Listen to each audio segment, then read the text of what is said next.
श्री स्वामी समर्थ. स्वागत आहे तुमचं स्वामीनिष्ठा या आपल्या यूट्यूब चॅनलमध्ये. स्वामी कृपेने तुमचा आजचा दिवस शुभ जावो व तुमच्या मनातील सर्व चांगल्या इच्छा पूर्ण होवोत ही स्वामींचरणी प्रार्थना करते आणि आजच्या या व्हिडिओला सुरुवात करते.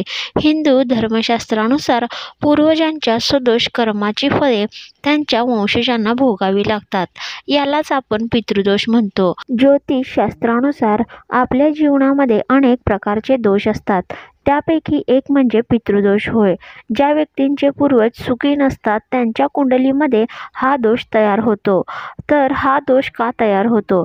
दरवर्षी येणाऱ्या पितृपक्षात पितरांचे श्राद्ध न केल्याने, श्राद्ध विधीत भाग न घेतल्याने आणि पितरांच्या आत्म्याच्या शांतीसाठी पूजा न केल्याने हा दोष प्रबळ होतो आणि सर्व प्रकारच्या समस्या त्यांच्या जीवनामध्ये निर्माण होतात.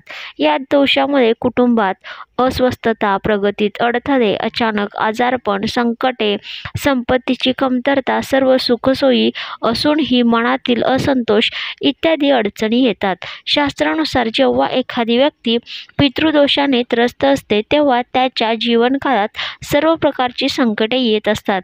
इच्छा असूनही माणूस त्यातून बाहेर पडू शकत नाही. तर चला आपण जाणून घेऊया की हा पितृदोष का होतो. तर या कारणामुळे लागू शकतो पितृदोष. धार्मिक स्थळातील म्हणजे एखाद्या मंदिराजवळील पिंपळ किंवा वडाचे झाड तोडल्यास पितृदोष लागू शकतो. तुम्ही पितरांचे योग्य प्रकारे अंत्यसंस्कार आणि श्राद्ध न केल्याने सुद्धा तुम्हाला पितृदोष लागू शकतो.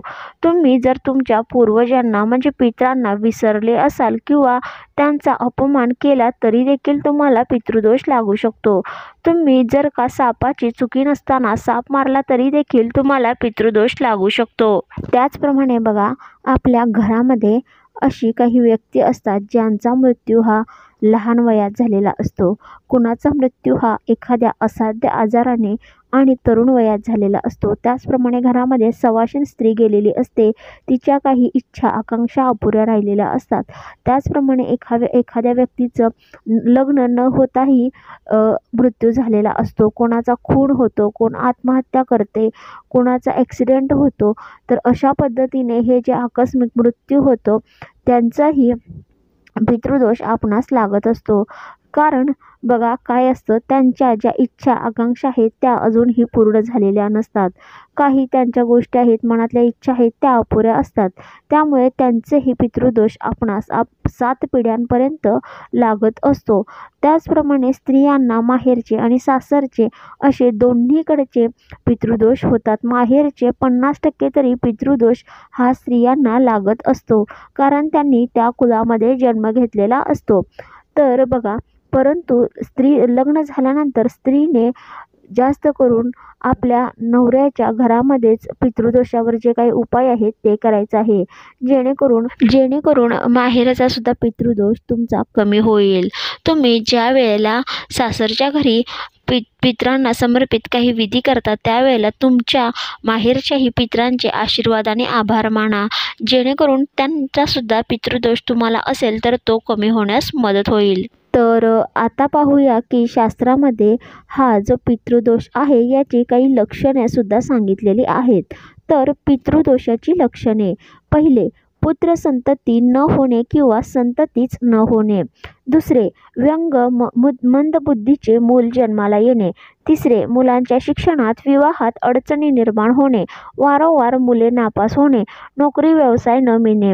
चौथा, घरात दबावाचे वातावरण असणे, बैचेन होणे, उदास वाटणे, तिन्ही सांजेला अकारण कटकटी होणे, छोट्या छोट्या वादातून मोठे मोठे भांडणे निर्माण होणे. पाचवे, पती पत्नीत मुलांमध्ये मतभेद निर्माण होणे. सहावे, दीर्घ मुदतीचे आजार होणे, असाध्य रोग, डोक्याचे विकार, वेडेपणाचे झटके, फिट येणे, स्मरणशक्ती कमजोर होणे. सातवे, नात्यागोत्यात मित्रांशी शेजाऱ्यांशी अकारण संबंध बिघडणे. आठवा, आर्थिक चणचण भासणे, प्रगती न होणे, जवळ आलेला यशाचा घास न मिळणे. कोर्ट कचेरीचे काम अडणे, बदनामी होणे, अकारण नोकरी आणि संसारामध्ये चारित्र्यावर डाग निर्माण होणे, परित्यक्त्या स्त्री, घटस्फोट, अकाली वैधव्य, वारंवार आजारपण, बढती बदलीचा त्रास, शत्रूंचे उपद्रव वाढणे. 11वा, अकाली मृत्यू होणे, तापट स्वभाव, तामसी चिडचिडेपणा, आध्यात्मिक प्रगतीत अडथळे निर्माण होणे. 12वा, दानधर्म, देवकार्य, अन्नदान हातून न घडणे. 13वा, मुले व्यसनाधीन बनणे, व्यभिचार, कुसंगती, वाममार्गाला लागणे. 14वा, मृत व्यक्तीचे 10 ते 13 दिवसांचा कार्यक्रम 5 दिवसात आटोपणे. 15वा, काही अस्थी तीर्थक्षेत्राच्या ठिकाणी नदीत विसर्जनाच्या निमित्ताने घरात ठेवून विसर्जन करण्याचे विसरून जाणे. आता पाहूया हा पितृदोष लागू नये म्हणून आपण कोणती सेवा उपाय करू शकतो. पहिला, सर्व श्राद्धे नियमित करावीत. 5 वर्षातून एकदा नारायण नागबली हा विधी करावा. वर्षातून 3 किंवा 7 गुरुचरित्र पारायणे करावीत. कुटुंबाने प्रत्येक वर्षातून 1.25 लाख गायत्री अनुष्ठान करावे. रोज सकाळी देवपूजेनंतर 24 वेळा 1 माळ गायत्री मंत्राचे गाईच्या शुद्ध तुपाने तिळाच्या तेलाने हवन करावे. वर्षातून 1 वेळा श्रीमद भागवत वाचावे. 2-3 महिन्यात 12 लक्ष श्री स्वामी समर्थ जप करावा.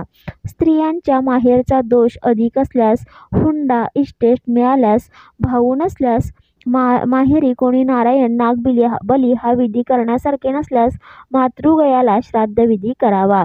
ज्या घरामध्ये सवाशीण स्त्री, अल्पवयीन मुलगी गेली असल्यास 1 वर्ष वद्य नवमी म्हणजे कृष्ण पक्षातील सवाष्ण जेवू घालणे.